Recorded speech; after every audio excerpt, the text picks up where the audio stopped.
بے پردہ نظر آئیں کل جو چند بیویاں، بے پردہ نظر آئیں کل جو چند بیویاں، اکبر زمین میں غیرت قومی سے گڑ گیا، پوچھا جو ان سے آپ کا پردہ وہ کیا ہوا، پوچھا جو ان سے آپ کا پردہ وہ کیا ہوا، کہنے لگی کہ عقل پہ مردوں کے پڑ گیا۔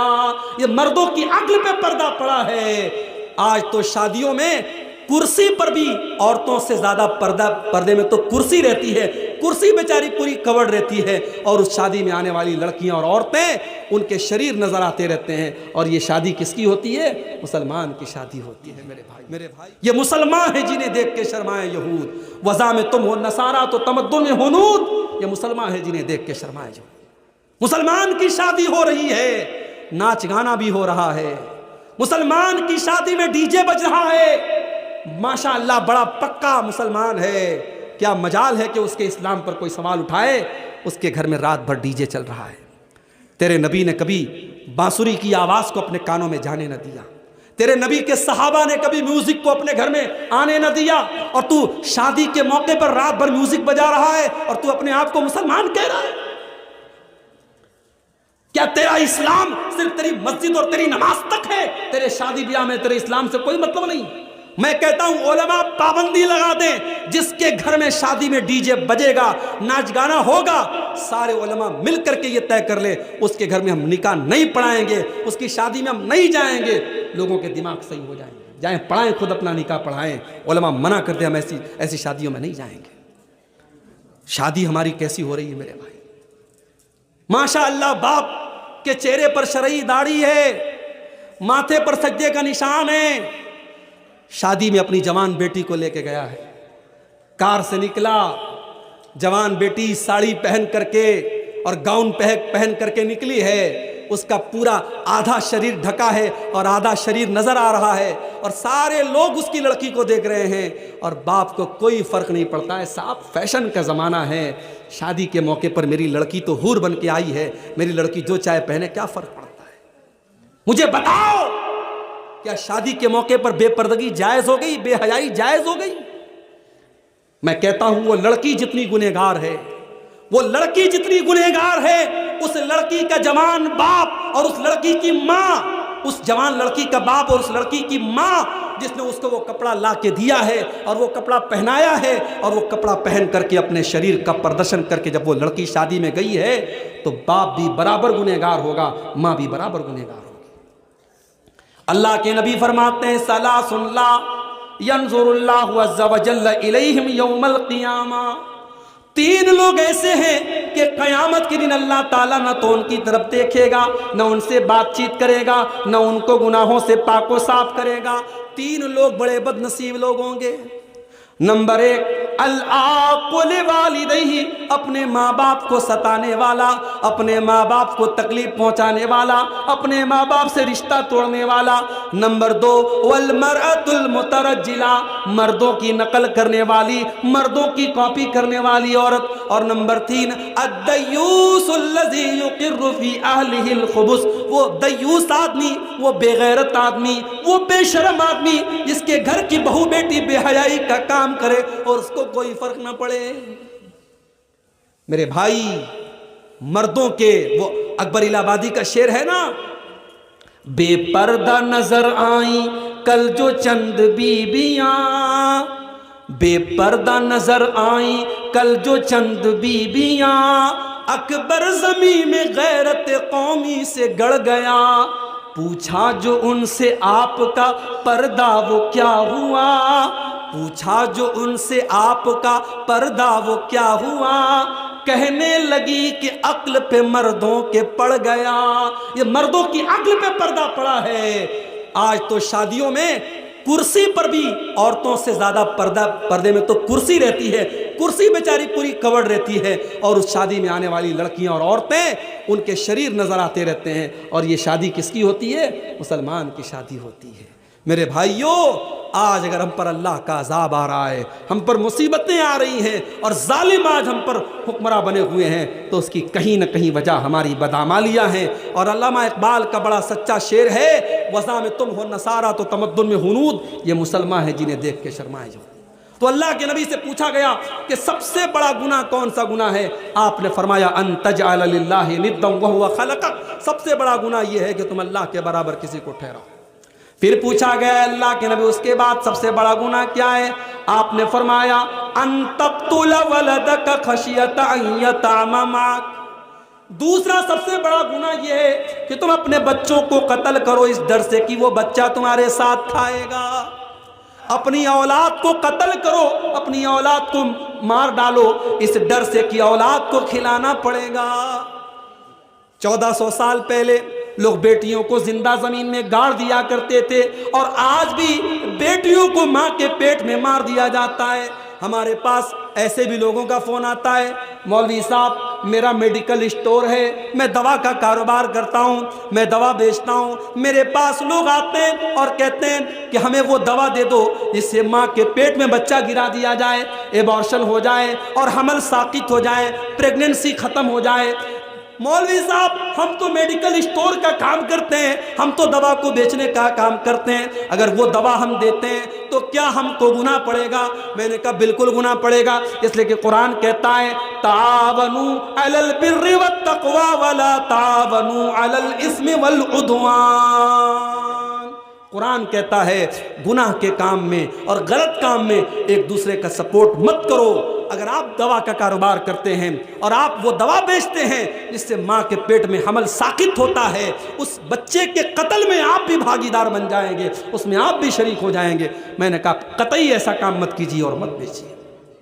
اور اصول سمجھ لو، اصول سمجھ لو، کلیا چکوا لو، جو چیز غلط ہے، غلط چیز کا کاروبار کرنا بھی غلط ہے۔ جو چیز حرام ہے، حرام چیز کا بزنس کرنا بھی حرام ہے۔ جو چیز ناجائز ہے اس کا کاروبار کرنا اور اس کا کام کرنا، اس کو دکان پر سیل کرنا اور اس کو بنانے میں سپورٹ کرنا بھی غلط ہے، اور اس میں کوئی اختلاف نہیں ہے۔ سارے علماء کا یہ متفقہ فتویٰ ہے، جاؤ کسی بھی ادارے سے فتویٰ لے لو۔ اگر آپ کسی چیز کے بارے میں شریعت کی نظر میں آپ یہ مانتے ہیں کہ یہ چیز غلط ہے اور پھر آپ اس چیز کا کاروبار کر رہے ہیں، اس کا بزنس کر رہے ہیں، آپ اللہ کے یہاں جواب دینا پڑے گا، کیونکہ آپ نے حرام اور ناجائز چیز کا بزنس کر کے اس کو پروموٹ کیا ہے۔ اور دلیل اس کی قرآن کی یہی آیت ہے وَلَا تَعَاوَنُوا عَلَى الْإِثْمِ وَالْعُدْوَانِ، کہ گناہ کے کام میں اور غلط کام میں ہمیں ایک دوسرے کا سپورٹ نہیں کرنا ہے۔ تو بچے تو آج بھی قتل ہو رہے ہیں، بچے تو آج بھی قتل ہو رہے ہیں، کہیں ماں کے پیٹ میں قتل ہو رہے ہیں، کہیں ہاسپٹل کے باہر آپ کو ڈسٹ بین میں مری پڑی ہوئی بچیاں مل جائیں گی۔ اور آج بھی ہماری بھارت سرکار یہ نعرہ لگاتی ہے بیٹی بچاؤ بیٹی پڑھاؤ۔ آج 2023 اور 2024 شروع ہونے والا ہے، ترقی کا زمانہ ہے، ہمارا بھارت چندریان ہمارا چاند تک پہنچ گیا ہے۔ آج کے دور میں ہماری سرکار کو نعرہ لگانا پڑتا ہے بیٹی بچاؤ بیٹی پڑھاؤ۔ کیوں؟ کیونکہ سرکار کا یہ ڈاٹا ہے، یہ گورنمنٹ کا ڈاٹا ہے کہ ہر سال سینکڑوں بچیوں کو ماں کے پیٹ میں مار دیا جاتا ہے۔ اللہ کے نبی نے فرمایا شرک کے بعد دوسرا سب سے بڑا گناہ یہی ہے کہ انسان اپنی اولاد کو قتل کر دے، یہ سوچ کر کے قتل کر دے کہ بیٹی پیدا ہوگی، اس کی شادی کیسے کریں گے، اس کو کیسے پڑھائیں گے، کیسے اس کی تعلیم کا انتظام کریں گے۔ میرے بھائی یہ دماغ سے نکال دیجئے کہ اولاد کو آپ کھلاتے ہیں، یہ دماغ سے نکال دیجئے کہ بیوی کو آپ کھلاتے ہیں۔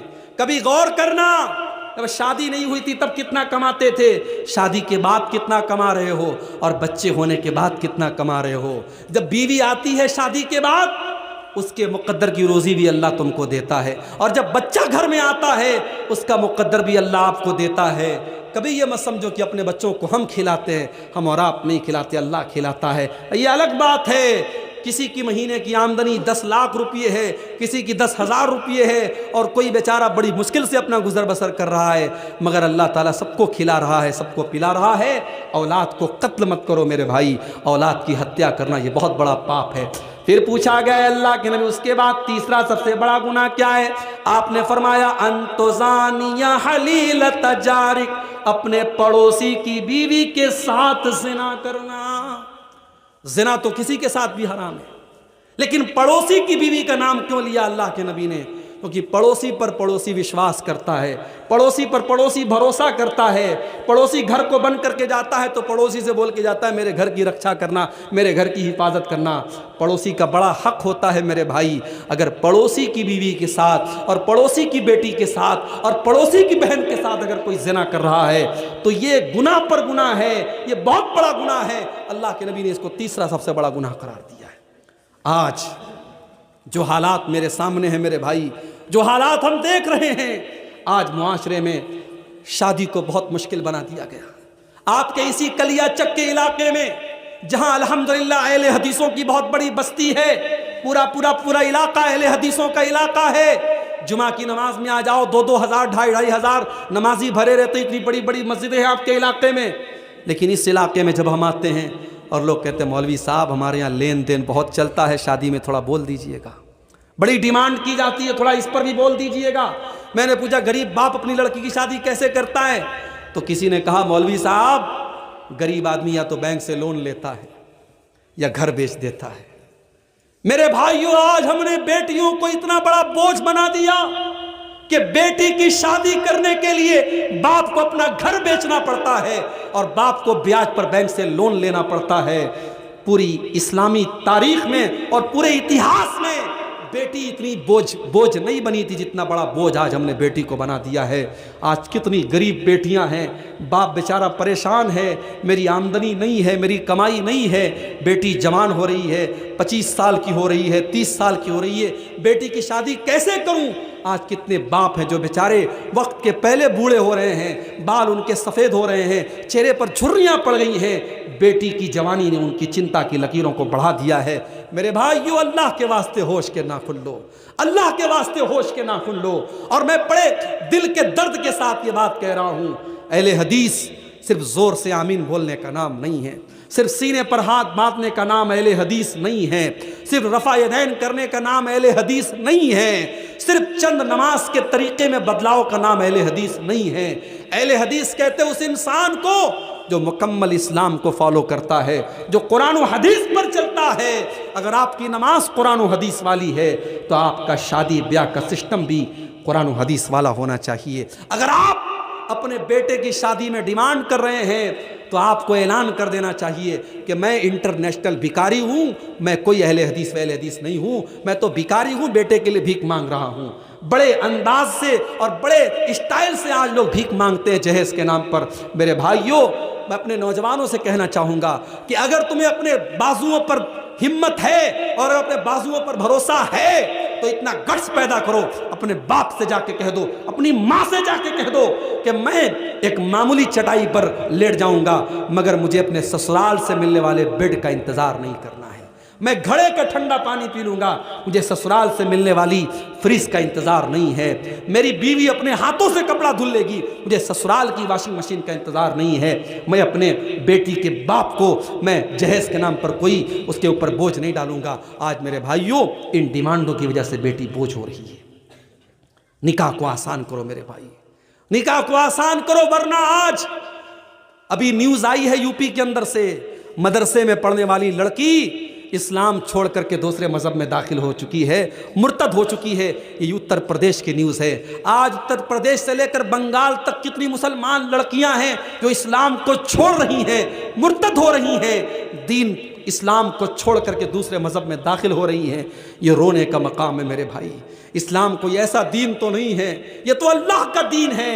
آج یہ دور آ گیا کہ ہماری بیٹیاں، ہماری بہنیں اسلام کو چھوڑ کے جا رہی ہیں اور ہمیں سمجھانا پڑ رہا ہے کہ اسلام بہت اچھا دین ہے۔ ہم نے تو تاریخ میں سمیہ کا واقعہ پڑھا تھا، ہم نے تو تاریخ میں ایسی عورتوں کا واقعہ پڑھا تھا جنہوں نے اپنی جان دے دی مگر ایمان کو جانے نہ دیا، اور آج عشق اور پیار کے نام پر اور محبت کے نام پر مسلمان لڑکی اپنے مذہب کو اور اپنے اسلام کو چھوڑ رہی ہے۔ میرے بھائیوں نکاح کو آسان کرو، نکاح کو آسان کرو۔ آج ایسی لڑکیوں کے میرے پاس بھی میسج آتے ہیں، ای میل آتا ہے، مولوی صاحب میرا باپ میری شادی ایسی جگہ کرنا چاہتا ہے جہاں لڑکا قبر پرست ہے، مزار پہ سجدہ کرتا ہے، قبر پہ سجدہ کرتا ہے، پورے گھر میں تعویذ پہنا جاتا ہے۔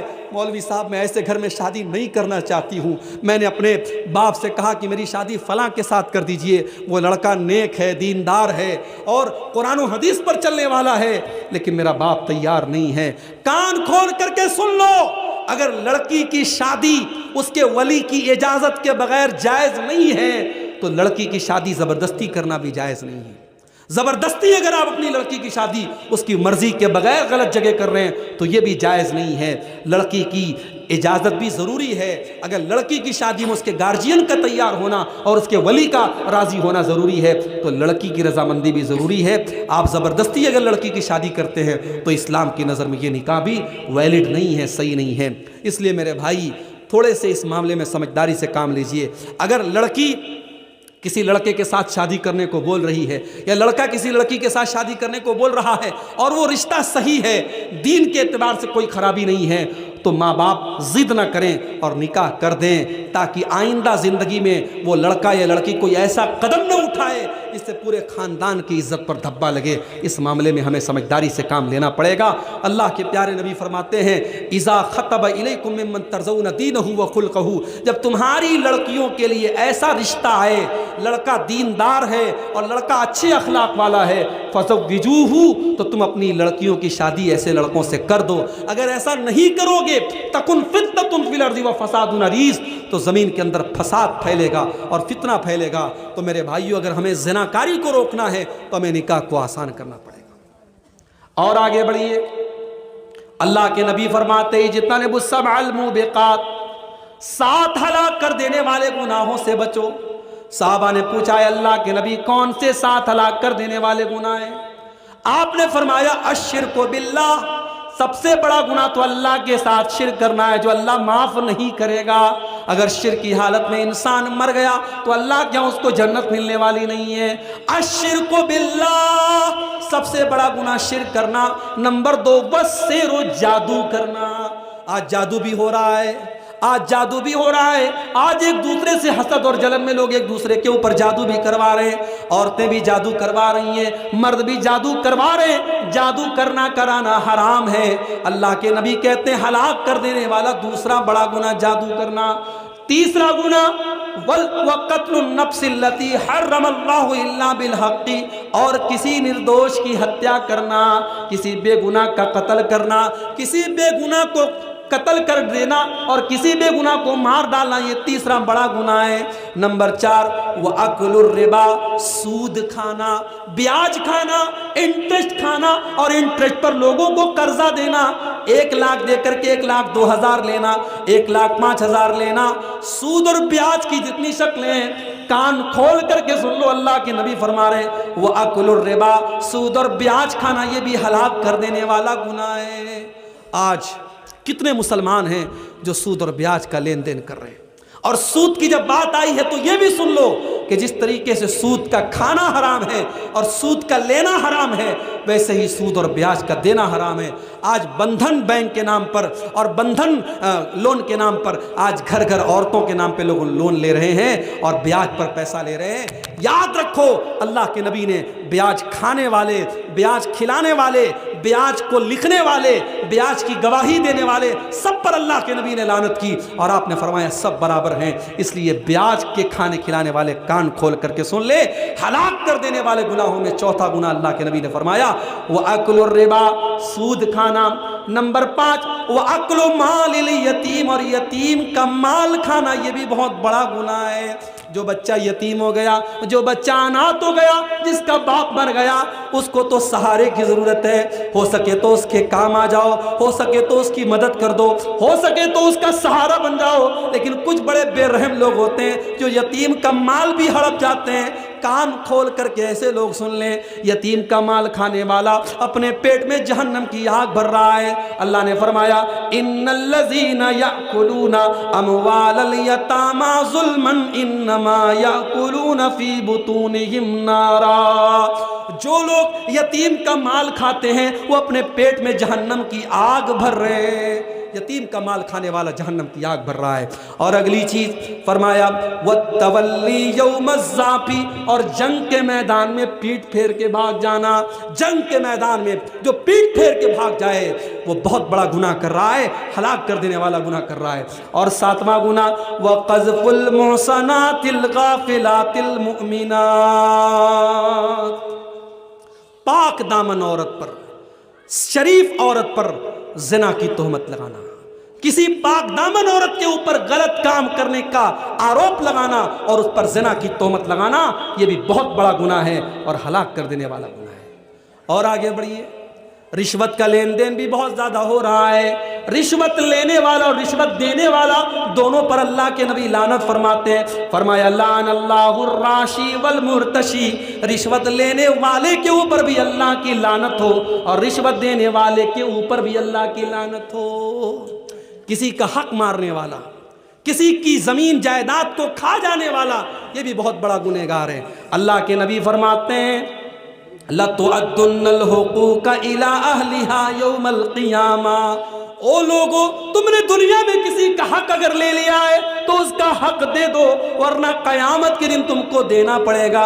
حَتَّى يُقَادَ لِلشَّاةِ الْجَلْحَاءِ مِنَ الشَّاةِ الْقَرْنَاءِ، یہاں تک کہ اگر سینگ دار بکری نے بغیر سینگ والی بکری کے اوپر ظلم کیا ہے، اگر سینگ والی بکری نے بغیر سینگ والی بکری کو مارا ہے تو قیامت کے دن اس بکری سے بھی قصاص لیا جائے گا۔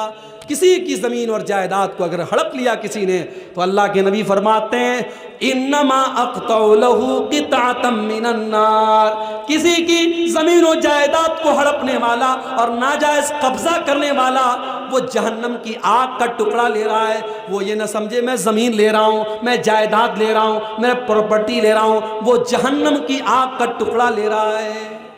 اسی طریقے سے شراب پینے والا، جو شراب پیتا ہے، اور جب شراب کی بات آئی ہے تو کان کھول کر کے سن لیجئے، جتنی چیزوں کے اندر نشہ ہے، چاہے وہ سگریٹ کی شکل میں ہو، چاہے وہ گٹکھے کی شکل میں ہو، چاہے وہ تمباکو کی شکل میں ہو، نشہ اور جتنی بھی چیزیں ہیں، جتنی چیزوں کے اندر نشہ ہے وہ تمام کی تمام چیزیں حرام ہیں۔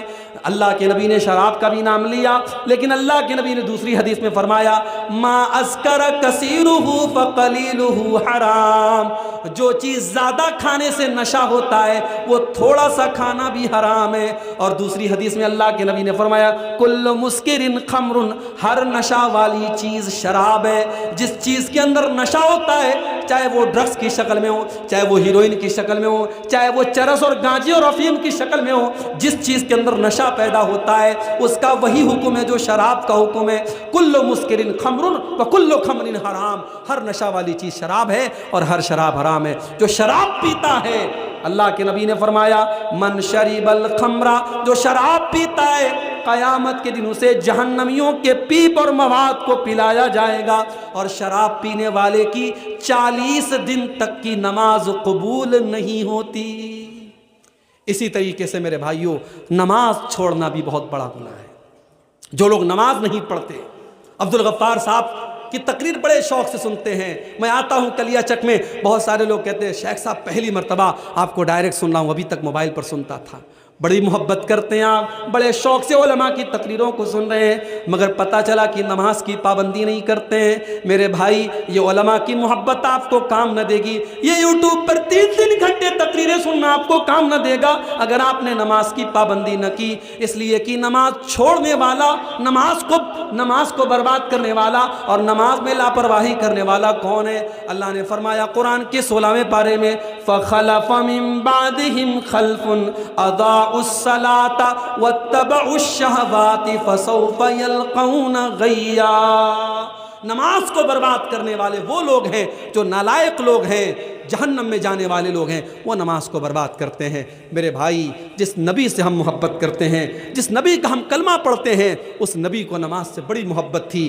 اللہ کے نبی جب ٹینشن میں ہوتے تھے، حضرت بلال سے کہتے تھے یا بلال ارحنا بالصلاۃ، اے بلال جلدی سے اذان دے دو اور نماز کے ذریعے ہمارے دل کو سکون پہنچاؤ۔ اور اللہ کے نبی نے آخری وصیت یہ فرمائی، اپنے انتقال کے پہلے آپ نے امت کو یہ میسج دیا الصلاۃ الصلاۃ، اے لوگوں نماز کی پابندی کرو۔ اور اپنے غلاموں اور لونڈیوں کا خیال رکھو۔ میرے بھائی، نماز کو اگر آپ برباد کرتے ہیں تو قیامت کے دن اللہ کے نبی بھی آپ سے ناراض ہو جائیں گے اور اللہ بھی آپ سے ناراض ہو جائے گا۔ اس لیے نماز کی پابندی کرو، اور قیامت کے دن پہلا سوال نماز کے بارے میں ہوگا۔ اللہ کے نبی فرماتے ہیں ان اول ما یحاسب بہ العبد یوم القیامت صلاۃ، قیامت کے دن پہلا سوال بندے کی نماز کے بارے میں ہوگا۔ فَإِن صلحت، اگر نماز صحیح ہے، اگر نماز کا معاملہ صحیح ہے، فقد افلح، تو انسان کامیاب ہو جائے گا۔ وَإِن فسدت، اور اگر نماز کا معاملہ گڑبڑ ہے، فقد خاب وخسر، تو انسان ناکام ہو جائے گا۔ نماز کا چھوڑنے والا بھی بہت بڑا گنہگار ہے۔ اور ایک آخری حدیث سنا کر کے بات ختم کرتا ہوں، ہماری ماؤں بہنوں سے ریلیٹڈ یہ حدیث ہے، اس کو بھی آپ سن لیں۔ یہ صحیح مسلم کے اندر یہ حدیث موجود ہے۔ اللہ کے نبی فرماتے ہیں کہ میں اپنی امت کے دو لوگوں کو جانتا ہوں، صنفان من اہل النار لم ارہما، دو قسم کے لوگ جہنم میں جائیں گے، ان کو میں نے ابھی نہیں دیکھا ہے، یعنی وہ بعد میں آئیں گے، وہ قیامت کے پہلے آئیں گے، وہ قیامت کے قریب والے دور میں آئیں گے۔ نمبر 1، قوم معہم سیاط کاذناب البقر یضربون بها الناس، ایسے لوگ آئیں گے جن کے ہاتھ میں گائے کی دم کی طرح کوڑے ہوں گے، اور وہ کوڑوں سے لوگوں کو ماریں گے، اتیاچار کریں گے، ظلم کریں گے، وہ اپنے پاور کا غلط استعمال کریں گے، وہ اپنی طاقت کا غلط استعمال کریں گے۔ ہر وہ انسان وہ جو ظلم کرتا ہے، جو لوگوں پر اتیاچار کرتا ہے، وہ اس حدیث کے اندر شامل ہے۔ آپ نے فرمایا ایسے ظالم لوگ جہنم کی آگ میں جلیں گے۔ کبھی کسی پر ظلم مت کرو میرے بھائی۔ اگر اللہ نے آپ کو پاورفل بنایا ہے، دولت والا بنایا ہے، اپنی دولت کا غلط استعمال مت کرو، اپنے پاور کا غلط استعمال مت کرو۔ یاد رکھو، جس پر ظلم کرو گے، اگر اس کے منہ سے بد دعا کی آواز نکلی تو اللہ کے نبی فرماتے ہیں کہ مظلوم کی بد دعا کے درمیان اور اللہ کے درمیان کوئی رکاوٹ نہیں ہے، اس کی بد دعا ڈائریکٹ اللہ کے پاس جاتی ہے، اور مظلوم نے اگر بد دعا کر دی تو آپ کا کام تمام ہو جائے گا، برباد ہو جائیں گے آپ۔ اس لیے کسی پر کبھی ظلم مت کرنا میرے بھائی۔ تو یہ پہلی کیٹیگری کے لوگ ہیں جو جہنم میں جائیں گے۔ اور دوسری کیٹیگری کون ہوگی؟ فرمایا وَنِسَاءٌ كَاسِيَاتٌ عَارِيَاتٌ مُمِيلَاتٌ مَائِلَاتٌ، ایسی عورتیں جو کپڑا پہننے کے باوجود ننگی ہوں گی، کپڑا پہننے کے باوجود ننگی ہوں گی، یعنی ان کا ڈریس ایسا ہوگا، ان کا کپڑا ایسا ہوگا جو ان کے شریر کو پردرشت کرے گا، ان کی باڈی کو ایکسپوز کرے گا، وہ اپنے جسم کو نظر دکھائیں گی، اپنے شریر کا پردرشن کریں گی۔ کاسیاتن عاریاتن، کپڑا پہننے کے باوجود ننگی ہوں گی۔ آج کہنے کی ضرورت نہیں ہے کہ آج مسلمانوں کے گھروں میں ایسے کپڑے پہنے جا رہے ہیں، پورا کپڑا نیٹ کا کپڑا ہے، پوری آستین نظر آ رہی ہے، پوری بیک لیس آج جو ہے کپڑے پہنے جا رہے ہیں، پوری پیٹھ نظر آ رہی ہے، پیٹ نظر آ رہا ہے، پورا شریر نظر آ رہا ہے، کپڑا پہننے کے باوجود وہ عورت ننگی ہے، اور مسلمانوں کے گھروں میں ایسے کپڑے پہنے جا رہے ہیں۔ آپ نے فرمایا ممیلات مائلات، ایسی عورتیں جب چلتی ہیں ان کی چال کے اندر بھی بے حیائی ہوتی ہے، وہ اپنی چال کے ذریعے دوسروں کو آکرشت کرتی ہیں، وہ شرما شرما کے نہیں چلتی، وہ تو اترا اترا کے چلتی ہیں، وہ تو بے حیا اور فاحشہ عورتوں کی طرح چلتی ہیں۔ مائلاتن، اور خود وہ ان بے حیا لوگوں کی طرف مائل ہوتی ہیں، ان کی چال بھی بے حیا عورتوں کی طرح ہوتی ہے، اور وہ غیر مردوں کی طرف آکرشت ہوتی ہیں۔ آپ نے فرمایا رؤوسہن کاسنمۃ البخت المائلہ، ان کا ہیئر اسٹائل ایسا ہوگا جیسے اونٹ کا کوہان ہوتا ہے۔ انٹرنیٹ پہ جا کے دیکھ لینا اونٹ کے کوہان والا ہیئر اسٹائل کیسا ہوتا ہے۔ اگر آپ کے گھر کی بہن بیٹی ایسا ہیئر اسٹائل بناتی ہے جو اونٹ کے کوہان کی طرح ہے تو اپنے گھر کی بہن بیٹیوں کو منع کر دینا۔ یہ جہنمی عورت کی نشانی بتائی گئی، رؤوسہن کاسنمۃ البخت المائلہ، اونٹ کے کوہان کی طرح ان کے بالوں کا جوڑا ہوگا، ان کا ہیئر اسٹائل ہوگا۔ آج کل میک اپ کے نام پہ کیا کیا ہو رہا ہے۔ ابھی میری اہلیہ ایک دن بتا رہی تھی کہ آج کل کوئی وہ ہونٹ میں کوئی انجیکشن لگا کر کے ہونٹ کو موٹا کرتی ہے، یعنی یہ کیا کیا ہو رہا ہے۔ پلک کو جو ہے آئیبرو کو بالکل جو ہے برابر کر دیتی ہیں اور اس میں کاٹ چھانٹ کرتی ہیں، جبکہ اللہ کے نبی نے متنمسات جو آئیبرو کے ساتھ چھیڑ چھاڑ کرتی. ہاں اگر کسی عورت کی آئیبرو عام عورتوں کے مقابلے میں بہت زیادہ عجیب و غریب لگ رہی ہے، بدصورت والی کیفیت ہے، تو اس کو وہ صحیح کر سکتی ہے، لیکن خوبصورتی کے نام پر اچھی خاصی اپنی آئیبرو کو سیٹ کرنا یہ صحیح نہیں ہے. اور ہونٹ کے اندر انجیکشن لگا کے ہونٹ کو موٹا کرنا یہ حرام ہے میری ماں اور بہنوں. ہاں کسی عورت کے اگر چہرے پر بال آ گئے، ظاہر ہے کہ عورت کے چہرے پر بال نارملی نہیں آتے، تو ان کو وہ ریموو کر سکتی ہے، ان پر ویکسنگ وغیرہ کروا سکتی ہے، مگر نارمل اپنے بالوں میں ویکسنگ وغیرہ کروانا یہ صحیح نہیں ہے. تو فیشن کے نام پر آج بہت کچھ ہو رہا ہے. آپ نے فرمایا ایسی عورتیں جو بے حیائی کے کام کریں گی اور فیشن کے نام پر بے حیائی کریں گی، لا يدخلن الجنت، ایسی عورتیں جنت میں نہیں جائیں گی. جنت میں جانا تو بڑی دور کی بات ہے، ولا یجدن ریحھا، وہ جنت کی خوشبو بھی نہیں پائیں گی. اس لیے ہماری مائیں اور بہنیں اس حدیث کو سننے کے بعد اپنی اصلاح کر لیں، اپنے لباس اور اپنی ڈریس کو صحیح کر لیں.